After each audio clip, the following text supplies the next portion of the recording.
மானமும் அறிவும் மனிதனுக்கு அழகு. பேரன்பிற்கும் பெருமதிப்பிற்கும் உரிய ஆன்றோர் பெருமக்களே, சால்புடைய சபையோரே, இந்த நிகழ்ச்சியை வடிவமைத்துக் கொண்டிருக்கக்கூடிய தோழர்களே, மேடையில் உரையாற்றி அமர்ந்திருக்கும் பேராசிரியர் சாரோன் அவர்களே, உங்கள் அத்துணை பேரையும் இந்த நல்ல நேரத்தில் வணங்கி மகிழ்கிறேன். எங்கோ படித்தது நினைவிற்கு வருகிறது. 1947ஆம் ஆண்டு ஆகஸ்ட் மாதம் 15ஆம் தேதியின் நள்ளிரவில் இந்தியாவிற்கு சுதந்திரம் என்கின்ற பிரகடனம் வந்தவுடன் பத்திரிகையாளர்கள் பெருந்தலைவர்களையெல்லாம் தேடி போய் பேட்டி எடுத்தார்களாம். அப்படி ஒவ்வொரு தலைவர் வீட்டிற்காக போகின்ற பொழுது மிக முக்கியமான தலைவர்கள் அப்பொழுது வீட்டில் இல்லை. முக்கியமாக காந்தி நவகாளியில் இருந்திருக்கிறார். வீட்டிலே தலைவர்கள் இல்லாத பொழுதில் வீடு இருட்டிலே மூழ்கி இருந்திருக்கிறது. சிலர் சொல்லியிருக்கிறார்கள், அவர்கள் தூங்கிக் கொண்டிருக்கிறார்கள், நீங்கள் காலை 10 மணிக்கு மேல் வாருங்கள் என்று திருப்பி அனுப்பப்பட்டார்கள் பத்திரிகையாளர்கள். ஒரே ஒரு தலைவருடைய வீடு மட்டும் வெளிச்சத்தில் இருந்திருக்கிறது. அந்த நள்ளிரவில் ஒரு புத்தகத்தை வைத்துக்கொண்டு அந்த தலைவர் வாசித்துக் கொண்டிருக்கிறார். பத்திரிகையாளர்கள் வந்து கேட்டார்கள், இந்தியா சுதந்திரம் அடைந்து விட்டது, நாங்கள் எல்லா தலைவர்களையும் தேடி போனோம், அவர்கள் தூங்கிக் கொண்டிருந்தார்கள், சிலர் வீட்டில் இல்லை, நீங்கள் மட்டும் விழித்திருந்து படித்துக் கொண்டிருக்கிறீர்களே ஏன் என்று கேட்கப்பட்டது. அந்த கேள்விக்கு அந்த தலைவர் இப்படி பதில் சொன்னார், நீங்கள் யாரையெல்லாம் தேடி போனீர்களோ அவர்கள் எந்த மக்களுக்காக போராடினாரோ அந்த மக்களுக்கு இன்றைக்கு சுதந்திரம் கிடைத்திருப்பதாக அவர்கள் கருதி இருக்கக்கூடும். அதனால் தன் சொந்த வேலையை பார்த்து கொண்டிருக்கலாம் அல்லது தூங்கிக் கொண்டிருக்கலாம்.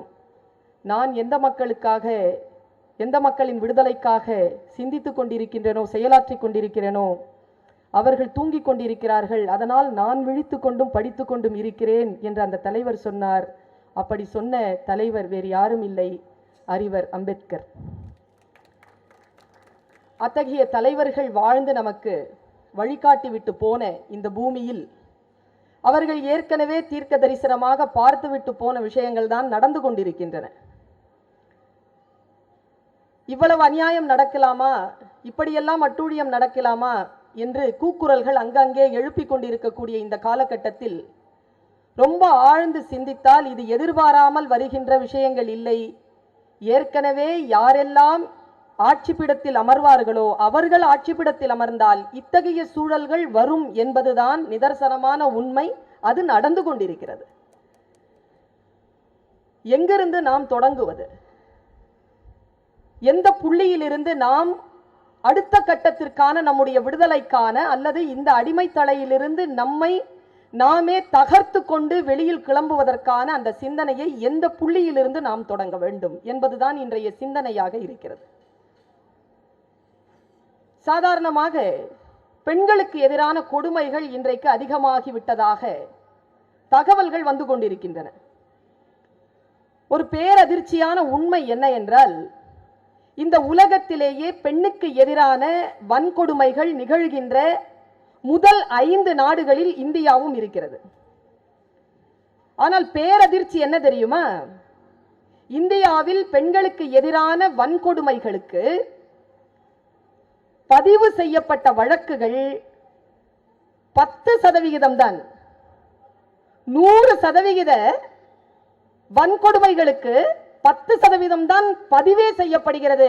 அந்த 10% இந்த உலகத்திலேயே வன்கொடுமைகள் நிகழக்கூடிய, பெண்களுக்கு எதிரான வன்கொடுமைகள் நிகழக்கூடிய தேசமாக இந்தியா திகழ்கிறது என்கின்ற ஒரு உண்மை நமக்கு அதிர்ச்சி அளிக்கிறது. ஒரு 3 நாட்களுக்கு முன்னால் ஒரு தொலைக்காட்சியில் ஒரு நிகழ்ச்சி, ஒரு பதிவு கருவியை வைத்துக்கொண்டு பெண்ணினுடைய உடல், பெண்ணினுடைய உடை, அவளுடைய மானம், அவளுடைய இருப்பு என்பது அத்தனை பேருக்கும் காட்சிப்படுத்தப்பட்டு கொண்டிருக்கிறது அவளுடைய அனுமதி இல்லாமல் என்கின்ற ஒரு நிகழ்ச்சியை நான் பார்க்க நேர்ந்தது. அந்த நிகழ்ச்சியை நடத்தி கொண்டிருந்த ஒரு பெண் சொன்னார், பெண் சுதந்திரம் என்று நாம் எத்தனை பேசினாலும் பெண்ணுக்கு எதிராக இருக்கக்கூடிய இத்தகைய கொடுமைகளிலிருந்து அந்த பெண்ணை எப்படி காப்பாற்ற போகிறோம், இது எங்கிருந்து இந்த விஷயத்தை நாம் தொடங்குவது என்கின்ற கேள்வியை அவரும் கேட்டார். நான் யோசித்து பார்க்கிறேன், ஒரு சிந்தனைக்காக உங்களிடத்தில் சொல்லுகிறேன். ஒரு பெண்ணினுடைய உடலில் இருந்து உடைகள் நகர்த்தப்படுகின்றன. ஒரு பெண் எந்த அளவிற்கு உடைகளை குறைவாக அணிகிறாளோ அந்த அளவிற்கு அவள் வியாபாரத்திலே முன்னணியில் நிற்கிறாள். காட்சி ஊடகங்களில் அவளுக்கான அந்த சந்தையில் விலை கூடுகிறது. ஒரு பெண் தன்னுடைய ஆடையை குறைத்துக் கொள்வதுதான் பெண்ணிற்கான சுதந்திரம் என்று அவளை பேச வைக்கிறார்கள். நான் ஒரு சிந்தனையை சொல்லுகிறேன். இது பெரியார் வாழ்ந்துவிட்டு போன பூமி, பெரியாருடைய சிந்தனைகள் இன்னும் வாழ்ந்து கொண்டிருக்கக்கூடிய ஒரு பூமி என்பதனால் நான் சொல்லுகிறேன், ஒரு பெண்ணினுடைய விடுதலை என்பது எது? உடலில் இருக்கக்கூடிய உறுப்புகளை காட்டுவதற்கான உடைகளை அணிவது சுதந்திரமா, அல்லது இது என் உடல், இந்த உடலை நான் காட்ட மாட்டேன், இதை மரியாதையாக நான் போர்த்தி வைத்துக் கொள்வேன் என்று சொல்லுவது ஒரு பெண்ணினுடைய சுதந்திரமா? யோசித்து பார்த்தால் எது ஒரு பெண்ணிற்கான சுதந்திரம்? இந்த நாட்டில் சாதியின் பெயரால் அதிகமாக பாதிக்கப்படுகின்ற ஒரு இனமாக பெண்கள் இனம் திகழ்கிறதே, அதிலே தாழ்ந்த ஜாதியில் பிறந்த அந்த பெண்கள் மேலாடை அணிவதற்கு அனுமதிக்கப்படவில்லை. ஒரு பெண் தன்னுடைய மேலே ஆடை அணிந்து கொண்டாள் என்பதற்காக திருவிதாங்கூரிலே அவருடைய மார்பகம் வெட்டி வீசப்பட்டது. அதை எதிர்த்துத்தான் மேல்சீலை போராட்டத்தை நடத்தினார் தந்தை பெரியார். ஒரு பெண் தன்னுடைய உடலை மறைத்துக் கொள்வது என்பது அவளுக்கான சுதந்திரத்தினுடைய முதல் விதை என்பதனை அவள் புரிந்து கொள்ள வேண்டாமா? முழங்கால் வரைக்கும் ஏறி இருந்த சேலையை கணுக்கால் வரைக்கும் இழுத்து விட்டது யாரு? மணலி கந்தசாமி என்று கூறு என்கின்ற பாடல் நம்முடைய குழந்தைகளுக்கு அறிமுகம் செய்ய வேண்டாமா? எங்கிருந்து நாம் தொடங்குவது? சிந்தனையில் மாற்றம் இல்லாமல் அதிகாரங்களுக்கு எதிரான விஷயங்களை நம்மால் நகர்த்திவிட முடியாது என்பதற்காக நான் இந்த புள்ளியில் இருந்து என் பேச்சை தொடங்கினேன். ரிச்சர்ட் கவுலி என்கின்ற ஒரு மருத்துவரிடத்தில் ஒருவன் போய் கேட்டான், 30 வருடமாக எனக்கு ஒரு பழக்கம் இருக்கிறது, அந்த பழக்கத்தை நான் மாற்றிக்கொள்ள வேண்டும் என்றால் என்ன செய்வது என்று கேட்டான். ரொம்ப சாதாரணமாக நான் இதை சொல்லுகிறேன், குறியீட்டு முறையில் நான் சொல்லுகிறேன். எப்படி தொடங்குவது என்று கேட்டுவிட்டீர்கள் இல்லையா? இப்படி தொடங்கலாம் என்பதற்கான தீர்வாக இதை சொல்லுகிறேன்.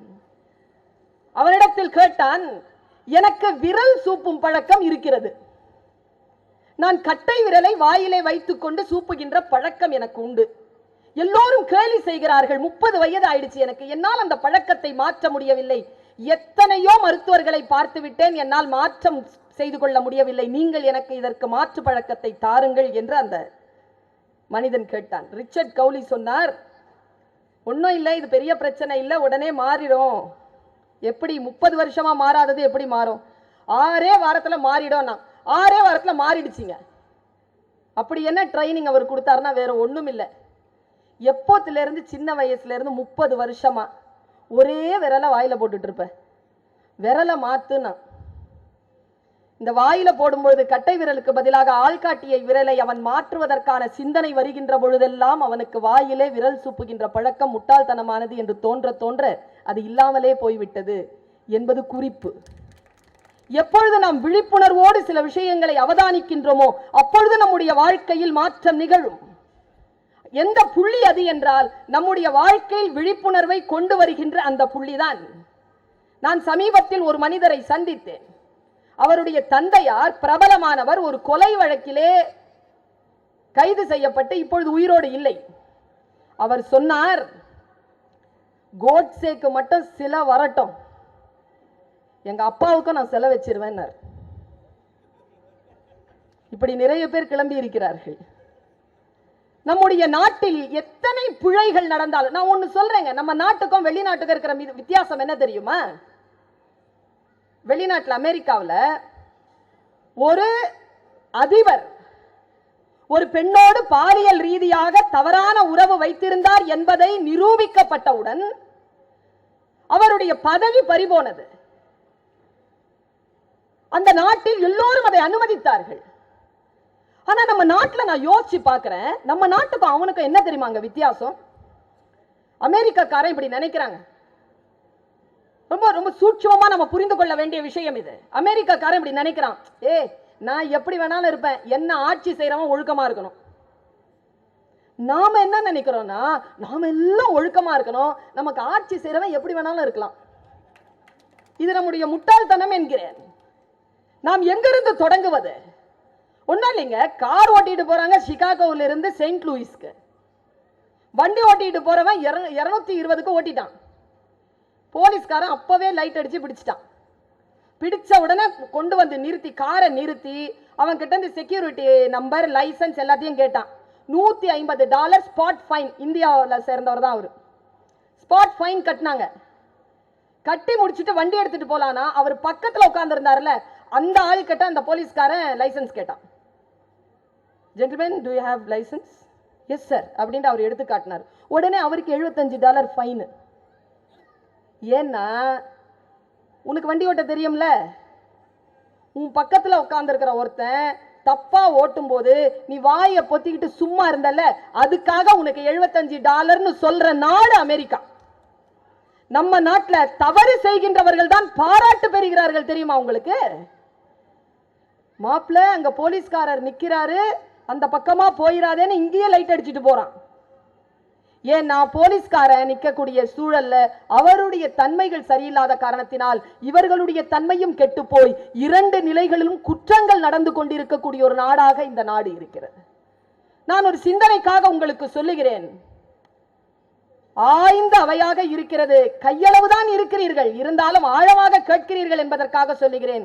அப்துல் கலாம் அவர்கள் ஒரு நாள் தன்னுடைய அந்த பேட்டியை 26ஆம் தேதி ஜனவரி மாதம் குடியரசு நாளுக்கு தந்து கொண்டிருந்தார். நான் கேட்க நேர்ந்தது. அவர் சொன்னார், சிங்கப்பூர்ல நடக்கிறத விட இந்தியாவில் சட்ட மீறுதல்கள் நடக்குது. சாதாரணமா தெருவில் ஒருத்தன் துப்புறான், ஆனா சிங்கப்பூர்ல இவனே போனா துப்புறது இல்ல, அவனே இந்தியா வந்தா துப்பிடுறான். என்ன ஆட்டிடியூட் ப்ராப்ளம் அப்படின்ட்டு அவர் சொல்றாருங்க. ஒரு ஜனாதிபதி அளித்த அந்த பேட்டி. அவர் சொன்னார், சட்டங்கள் கடுமையாக இருக்கின்றன என்கின்ற காரணத்திற்காக சிங்கப்பூரில் ஒருவன் தவறு செய்யாமல் இல்லை. இந்த நாட்டில் சட்டம் இல்லை என்பதற்காக ஒருவன் குற்றம் செய்கிறான் என்பதனை நான் ஒப்புக்கொள்ள மாட்டேன். சிங்கப்பூரில் குற்றங்கள் குறைவாக நடப்பதற்கும் இந்தியாவில் குற்றங்கள் அதிகமாக நடப்பதற்கும் காரணம் அணுகுமுறை என்று சொன்னார். என்ன அணுகுமுறை தெரியுமா? ஒருத்தன் எச்சி துப்ப போனா பக்கத்தில் இருக்கிறான்ல, அவனுடைய பார்வையில் இருக்கக்கூடிய அவமானத்திற்கு பயந்து இவன் எச்சில் வாய்க்குள்ளேயே விழுங்கி விடுவான். இவன் வெளியில் எச்சில் துப்புவதில்லை. சிங்கப்பூர்ல நம்ம ஊர்ல சக மனிதனுக்கான மரியாதையை நாம் கொடுப்பது இல்லை. சக மனிதனுக்கான மரியாதை கொடுக்கப்படாத வரைக்கும் எந்த ஒரு மாற்றமும் நம்முடைய நாட்டிலே ஏற்படும் என்பது கனவுதான். யோசித்து பார்த்தால் ஒன்றை சொல்லுகிறேன். எங்கிருந்து தொடங்குவது என்கின்ற கேள்விக்கான பதில், ஒரு சிறுவன் இருந்தான், அவனுக்கு 7 வயது. அந்த 7 வயது சிறுவன் தன்னுடைய அம்மாவிடம் போய் ஒரு நாள் ஒரு கோதுமை விதையை கேட்டிருக்கிறான். கோதுமை விதையை கையில் கொண்டு வந்து அந்த சிறுவன் மண்ணிலே புதைத்து விட்டு தண்ணீர் ஊற்றி அங்கேயே படுத்துக் கொண்டானாம். அம்மா வந்து அழைத்ததற்கு பிறகு போயிருக்கிறான். சாப்பிடுறான், குளிப்பான், தூங்குவான், மறுபடியும் இந்த கோதுமை செடி கிட்ட வந்துருவான். 3 மாதம் அப்படி செய்தான் அந்த 7 வயது குழந்தை. 3 மாதத்திற்கு பிறகு அந்த குழந்தை டைரியில் எழுதி வைத்தது என்ன தெரியுமா? கோதுமை செடிகள் வளர்கின்ற பொழுது எந்த ஒரு சத்தத்தையும் எழுப்புவதில்லை. அப்படி எழுதிய அந்த குழந்தை தான் எங்கேயோ நாம் பேசினால் எங்கேயோ கேட்கிறோமே தொலைபேசியை கண்டுபிடித்த கிரஹாம் பெல் என்ற வாழ்க்கை வரலாறு சொல்லுகின்ற பொழுது அவன் ஓசையை கண்டுபிடிப்பதற்கு தொடங்கிய இடம் மௌனம். மௌனத்திலிருந்து தான் ஓசைக்கு போக முடியும். தெரியாது என்பதிலிருந்து தான் நாம் எதையும் தொடங்க முடியும். எல்லாவற்றையும் தெரிந்து கொள்ள வேண்டும் என்கின்ற பேராவல் போதுமானது. எல்லாவற்றையும் தெரிந்து கொள்ள வேண்டும் என்கின்ற அவசியம் இல்லை. உங்களுக்கு தெரியுமா பெரியார் என்பவர் யார்? அவருடைய கொள்கைகள் என்ன? எத்தனையோ விஷயங்களை சொல்லுவார்கள். என்னை பொறுத்த அளவில் என்னுடைய சிற்றறிவுக்கு எட்டிய வரைக்கும் பெரியார் யார் தெரியுமா? அவர் ஒரு கலகத்தின் குரல்ங்க, அவ்வளவுதான். அவர் ஒரு புரட்சியின் குரல். அவர் ஏன்னு கேட்பார், அவ்வளவுதான். ஏன் இப்படி இருக்கக்கூடாது என்று கேட்பார். ஏன் என்று கேட்பதும் ஏன் இப்படி இருக்கிறது, ஏன் இப்படி இருக்கக்கூடாது என்கின்ற கேள்விகள் மட்டும்தான் பெரியார். கேள்விகளை நீங்கள் எங்கே வேண்டுமானாலும் கேட்டுக்கொள்ளுங்கள். ஏன் இப்படி இருக்க வேண்டும் சொன்னார் இல்லையா சாரோன். பாம்பு கடித்து மாடு செத்தவுடன் செத்த பாட்டன் என் பாட்டன், எனக்கு மாடு பற்றி தெரியும், நான் மாடு சாப்பிடக்கூடாது என்று சொல்லுவதற்கு நீ யார்? என் உறவு மாடு, என் உணவு பழக்கம் என்பது வேறு. இதை என்னுடைய வாழ்க்கையிலே நான் பார்த்து கொண்டிருக்கின்ற போது அதை இப்படித்தான் செய்ய வேண்டும் என்று சொல்லுவதற்கு நீ யார் என்கின்ற கேள்வி இருக்கு இல்லையா, இதுதான் பெரியார். இப்படி கேள்வி நீங்கள் கேட்கிறீர்கள் என்றால் பெரியார் இருந்து கொண்டிருக்கிறார் என்று பொருள். சாக்ரட்டிஸ் என்பவர் உங்கள் அத்துணை பேருக்கும் தெரியும், அவர் பெரிய தத்துவ ஞானிதான். எத்தனை தத்துவ பேராசிரியர்களையும் கேட்டு பாருங்கள், சாக்ரட்டிஸினுடைய தத்துவம் என்ன என்று யாராலும் சொல்லிவிட முடியாது. சாக்ரட்டிஸ் என்பவன் வேறு எதுவும் இல்லை, கேள்விகளுக்கு உரியவன். அவன் கேள்விகளை கேட்டான். அந்த கேள்விகளை கேட்டதனால் தான் அவன் அரசாங்கத்தினரால் அச்சுறுத்தப்பட்டான். கேள்விக்கும் கற்றலுக்கும் இடையிலே மிகப்பெரிய ஒரு உறவு இருக்கிறது தோழர்களே. கற்றால் தான் கேள்வி வரும். கற்க வேண்டும் என்கின்ற ஆவல் இருக்கின்ற பொழுதுதான் கேள்வி வரும். ஏன் என்கின்ற கேள்வியில் தான் இருக்கிறது. கற்றல் அதற்கான அடிப்படையை நமக்கு தருகிறது. முதலில் நாம் விழிப்புணர்வு பெற வேண்டுமா, நம்ம இடத்துல பவர் வரணுங்க. அம்பேத்கர் தான் சொல்றார், நம்ம கிட்ட பவர் வரணுமா, நம்ம கல்வி கற்க வேண்டும். ஏன், எதற்கு? நான் டீச்சர் தான், பேராசிரியர் தான். நான் சொல்றேன், இன்றைய கல்வி சூழலை பற்றி நான் சொல்றேன். பதில் சொல்லுவதற்கு பெயர் அல்ல கல்வி. நீங்க நினைக்கிறீங்களா பதில் சொல்ல சொன்னீங்கன்னா குழந்தை ரொம்ப நல்ல புத்திசாலின்னு? கிடையாது. பதில் சொல்லுகின்ற குழந்தை கூலி, கேள்வி கேட்கின்ற குழந்தை தான் புத்திசாலி. குழந்தைகளை கேள்வி கேட்க சொல்லுங்கள், ஏன் எதற்கு என்று கேட்க சொல்லுங்கள். சாக்ரட்டிஸ் கேட்டார், மரணம்ங்க 2 நாள்ல விஷம் கொடுத்து சாக வைக்க சொல்றாங்க. அவர் ஏன்னு கேட்டதனால நடந்த செய்தி. 2 நாள் இருக்கு அவர் சாகிறதுக்கு. நடந்துகிட்டே இருந்தாராம். பக்கத்துல இருந்து ஏதோ ஒரு பாட்டு கேட்டிருக்கு, ஒரு மியூசிக், இசை. கூர்ந்து கேட்டார், பாட்டு தெரிகிறது, எந்த இசைக்கருவின் தெரியல. ஓங்கி குரல் எடுத்து கேட்டாராம், நண்பனே மிக அற்புதமாக வாசித்தாய், நீ வாசித்த பாடல் எனக்கு தெரியும், நீ வாசித்த கருவி என்ன? ஓ சாக்ரட்டிஸா, நான் மௌத்தார்கனை வாசித்துக் கொண்டிருந்தேன். சாக்ரட்டிஸ், தோழனே எனக்கு அந்த பாட்டு தெரியும், ஆனால் இந்த மௌத்தார்கன் எப்படி இருக்கும், எப்படி வாசிப்பது என்று தெரியாது, எனக்கு சொல்லித் தருகிறாயா என்று கேட்டாராம். 2 நாள்ல சாக போற சாக்ரட்டிஸ். உடனே பக்கத்தில் இருக்கிறவன் கேட்டான், ஏன் சாக்ரட்டிஸ் இன்னும் 2 நாள்ல செத்து போக போற, இதை கத்துக்கிட்டு என்ன பண்ண போற? சாக்ரட்டிஸ் தந்த பதில் என்ன தெரியுமா? சாக்ரட்டிஸ் சொன்னான், ஆம் தோழனே, நான் சாக போகிறேன், இருந்தாலும் நான் சாகின்ற வேளையில் எனக்கு மௌத்தார்கன் வாசிக்க தெரியும் என்கின்ற எண்ணம் போதாதா என்று கேட்டான் சாக்ரட்டிஸ். கற்றல், கற்றல் தான் கேள்விகளை எழுப்பும். கற்றலுக்கான அடிப்படையில் எதை கேட்டாலும் நம்பி விடுகிறோம். நாம் ஒண்ணும் இல்லைங்க, ரொம்ப பிரமாதமா இந்த கலைவாணன் குழுவினர் ஒரு பொம்மலாட்டத்தை போட்டாங்க. நாங்க ரொம்ப சந்தோஷமா, நானும் பேராசிரியரும் ரொம்ப சந்தோஷமா இருந்தோம். அப்படியே அவ்வளோ தூரம் சுத்தி வந்துட்டு அதை பார்த்துட்டு இருந்தோம், காதுல கேட்டுட்டு அதை பார்த்துக்கிட்டு அப்படியே ரொம்ப சந்தோஷமா இருந்தோம். ஒரு வார்த்தை கூட அவர் ஏதோ படிச்சுட்டு இருந்தார், சொன்னார், அம்மா என்னால படிக்க முடியல, அவ்வளோ நல்லா இருக்குது அப்படின்னு உட்காந்து அதை கேட்டுட்டே இருந்தோம். திடீர்னு ஒரு நெருப்பு எல்லாம் காட்டுற மாதிரி ஒரு சீன் வந்தது. நீங்க எல்லாரும் பார்த்துட்டு இருந்தீங்க. உங்களுக்கு தெரியுமா, இந்த புத்தக கண்காட்சியில் அப்பொழுதுதான் கூட்டம் கூடியது. நமக்கு கூட்டம் கூடணும்னா நெருப்பு பத்த வைக்கணும், ஒருத்தர் அடிச்சுக்கணும். ஒருத்தர் அடிச்சுக்கிட்டா கூட்டம் கூடிடுவோம். நெருப்பு வச்சு பத்த வச்சோம்னா கூட்டம் கூடிடும். புத்தியா 1 மணி நேரமா கத்தி கதறாங்க, அதை பார்க்கறதுக்கு ஆள் குறைச்சல் தான். நெருப்பனோட என்னன்னு பார்த்துட்டு வரான். இதை பார்த்துக் கொள்கிறார்கள் அதிகார வர்க்கத்தினர். ஓ, உன் திசை திருப்புவதற்கு இதுதானா பிரச்சனை, இந்தா தரேன் வா, அழைக்கிறான், போய் நிற்கிறோம். நம் பலவீனத்தை நாமே சுட்டி காட்டுகிறோம் அதிகார வர்க்கத்திற்கு. சிந்தனையால் மட்டும்தான் நம்முடைய கருத்து திரும்பும். உன்னுடைய அட்டகாசத்திற்கும் ஆர்ப்பாட்டத்திற்கும் ஒருபோதும் என்னுடைய சிந்தனை திரும்பாது என்று சொல்லக்கூடிய பேராண்மை படைத்திருந்தால் நம்மை அதிகார வர்க்கம் ஏதேனும் செய்ய முடியுமா? நம்முடைய முட்டாள்தனத்தை வைத்துதான், நம் பலவீனங்களை வைத்துத்தான் இவர்கள் நம்மை ஆட்சி செய்கிறார்கள். ஒண்ணும் இல்லைங்க, 2-3 நாட்களுக்கு முன்னால் தொலைக்காட்சியில ஒரு விளம்பரம் பார்த்தேன். ரொம்ப அநியாயமான விளம்பரம் அது. எங்க உமா வந்து சாயா போடுவாங்க, டீ தேத்தண்ணி போடும்போது இந்த சல்லடை துணி தான் வச்சிருப்பாங்க, சல்லடெல்லாம் வைக்க மாட்டாங்க. சல்லடை துணியில அந்த தேத்தண்ணியை ஊத்துனாங்கன்னா அதுல அந்த சாறு வடிஞ்சிட்டு அந்த சக்கை இருக்கும். அந்த சக்கை என்ன பண்ண எங்க அம்மா அப்படியே தூக்கி பிடிச்சிட்டு ஒரு ஒரு கரண்டி எடுத்து அது பிழிய பிழிய நசுக்கும். ஒரு சொட்டு கூட இல்லாமல் காஞ்சி கருவாடா அது ஆயிரணும். அப்போதான் அந்த அந்த தூளை தூக்கி போடுமே தவிர அது வரைக்கும் அது கொஞ்சம் சாரி இருந்தாலும் போடாது எங்க அம்மா. சிக்கனமாக வாழ்வது என்பது என் தாயின் வழி எனக்கு வந்த மரபு. ஒரு அட்வர்டைஸ்மெண்ட் போடுறாங்க, ஒருத்தன் ஒரு கொசு அந்த லிக்விட் அதை திருப்பி போடுறான், கடைசி சொட்டு வரைக்கும் அதை வந்து பயன்படுத்த விரும்புறான். உடனே ஒரு மாதவன்ற ஒரு ஆக்டர் வந்து சொல்றார், இவ்வளவு சில்லியா பிஹேவ் பண்ற, இப்படி கஞ்சமா இருக்கிற, அதெல்லாம் நாங்க பாத்துக்கிறோம், எங்களுடைய ப்ராடக்ட் வாங்கினா நீ திருப்பி போடலாம் வேண்டாம், அது தானாவே எல்லாம் சரியாயிரும். என் சிந்தனையை திருடுகிறாயே நீ, என் சிந்தனையை ஏன் நீ திருடுகிறாய்? ஏய்யா, உப்பு போட்டு பல்லு விளக்குன சாதி நம்ம சாதி, மரத்தூளை போட்டுட்டு பல்லு விளக்குன சாதி. இன்னைக்கு சொல்றோம் உன்னுடைய இதுல பேஸ்ட்ல உப்பு இருக்கா? பாத்ரூம்ல வந்து எட்டி பார்த்து கேக்குது ஒரு அம்மா,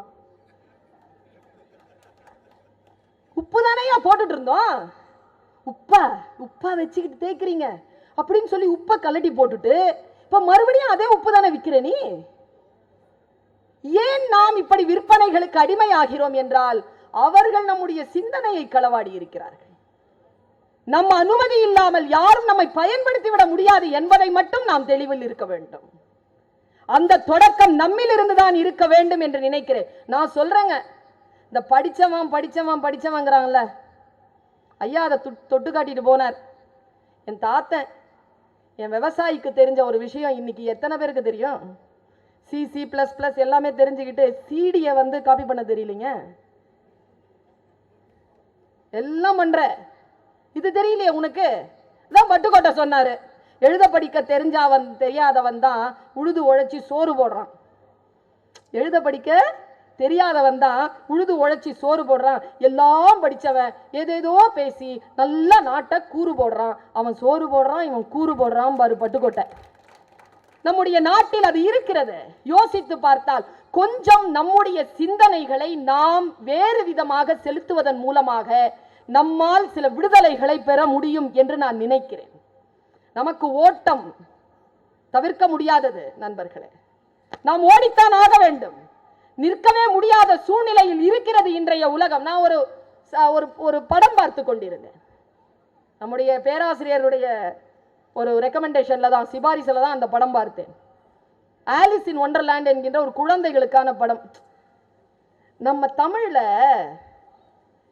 படம் பார்க்க முடியலீங்க, வெட்கமா இருக்கு சொல்றதுக்கு. எவன் வந்து வெளியிலிருந்து வந்து அடிச்சிருவானோ, நம்மள குத்திருவானோ சுற்றுவானோன்னே பயமா இருக்கு. அவ்வளவு வன்முறை. குழந்தைகள் பற்றிய படம் இருக்கிறதே தவிர தமிழில் குழந்தைகள் பார்க்கிற படம் இல்லைங்க. குழந்தைகளுக்கான படமே கிடையாது. நம்ம நாட்டில் குழந்தைகளுக்கான உணவு கிடையாது, குழந்தைகளுக்கான கல்வி கிடையாது, குழந்தைகளுக்கான உடை கிடையாதுங்க நம்ம கிட்ட.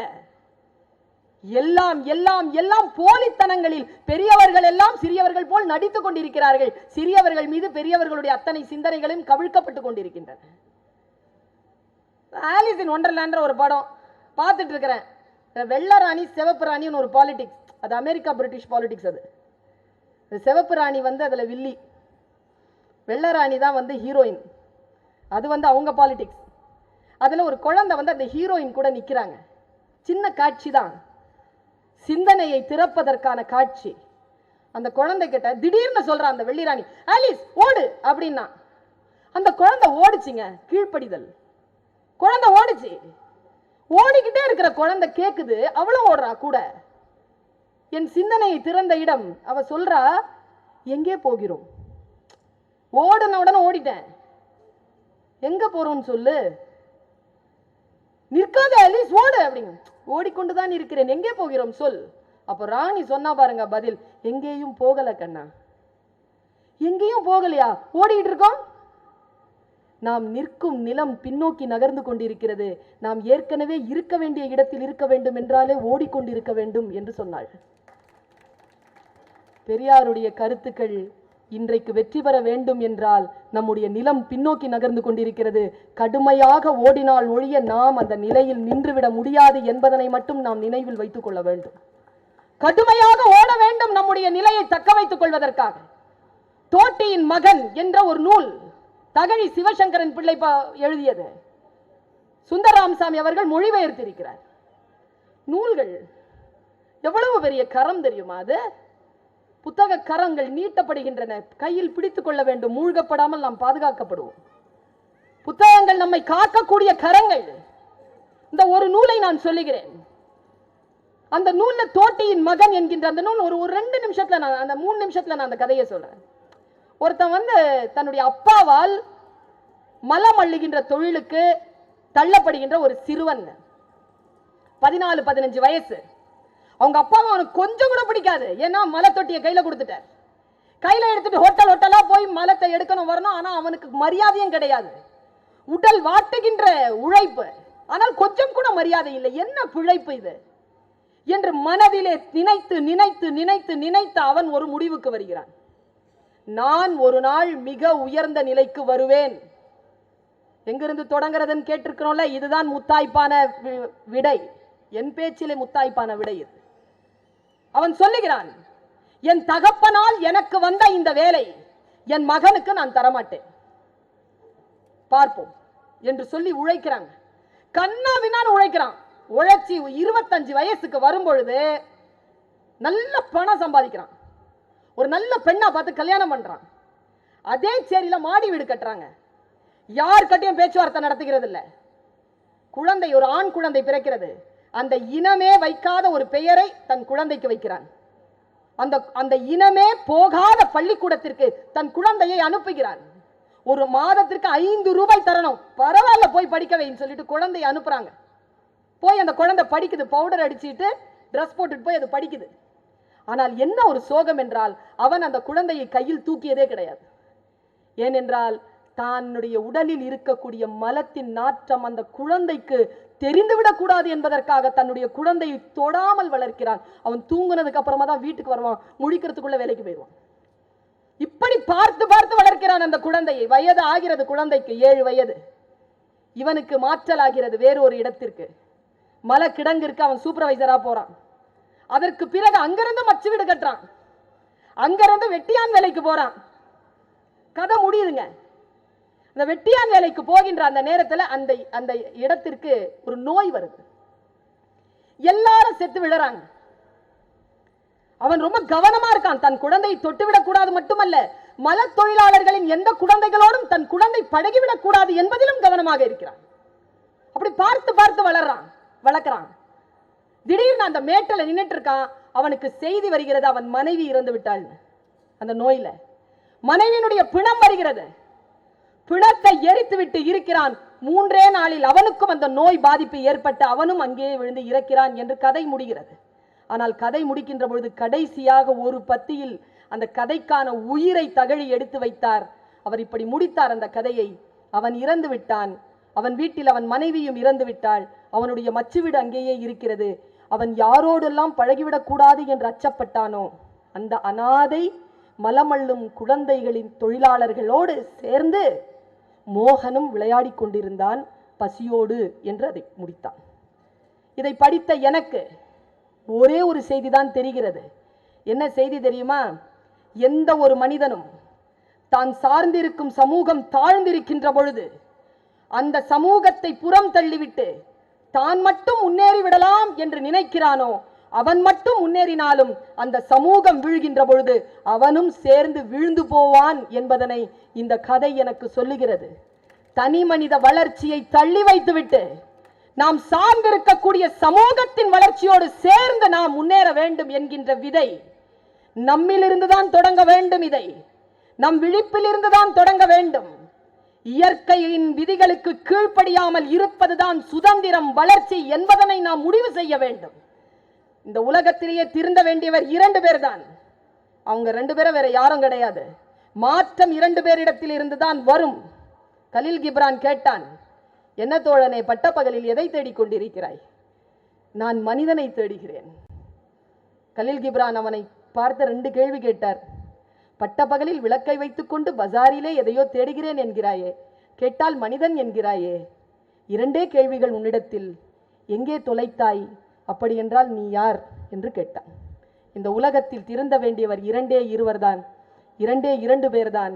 மாற்றம் எழும் என்றால் அந்த 2 பேரில் இருந்துதான் எழும். அவர்கள் வேறு யாரும் இல்லை. ஒருத்தி நான், மற்றொருவர் நீங்கள். வாய்ப்புக்கு மகிழ்ச்சி. வணக்கம்.